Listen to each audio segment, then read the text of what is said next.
AP assembly సమావేశాల్లో ముఖ్యమంత్రి నారా చంద్రబాబు నాయుడు మాట్లాడుతూ గోదావరి జిల్లాలో వరదలకు ఇబ్బంది పడుతున్న ప్రజలకు అండగా ప్రభుత్వం ఉంటుంది. నష్టపోయిన ప్రతి ఒక కుటుంబానికి 25 కేజీల బియ్యం, కేజీ పప్పు, కేజీ బంగాళాదుంపలు, 1 లీటర్ నూనె, కేజీ ఉల్లిపాయలు ఇస్తూనే ఎప్పుడు లేని విధంగా ఇళ్లలో నీళ్లు చేరి పునరావాస కేంద్రానికి వెళ్లిన ప్రతి కుటుంబానికి 3000 ఆర్థిక సాయం ఇవ్వడానికి ప్రభుత్వం నిర్ణయం తీసుకుందని తెలిపారు.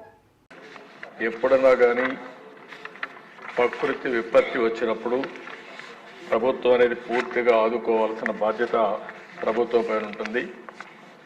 ఇంత మునుపు హరికేన్ అప్పుడు నేను చూశాను, తర్వాత ఉదూ తుఫాను వచ్చినప్పుడు చూశాను. అదే సమయంలో ఇంకొక పక్కన ఏదైతే తిత్లీ తుఫాను కూడా నేను అటెండ్ అయ్యాను. ఈ 3-4 తుఫాన్లు చూసిన తర్వాత అధ్యక్ష, ఇప్పుడు కూడా ఈ 5-6 జిల్లాలో వచ్చిన విపత్తు వల్ల ఇమీడియట్గా తాత్కాలికంగా వాళ్ళకి ఇవ్వాల్సిన గ్రాంట్ ఇది కూడా రిలీఫ్ ఇవ్వాలి. అందుకని ఈ సభ ద్వారా వారందరికీ హామీ ఇస్తున్నా, ప్రతి ఒక్క కుటుంబానికి, నష్టపోయిన కుటుంబాలకి 25 కేజీల బియ్యం, 1 కేజీ పప్పు, 1 litre palm oil, 1 KG potato, 1 KG ఉల్లిపాయలు ఇస్తున్నాయి.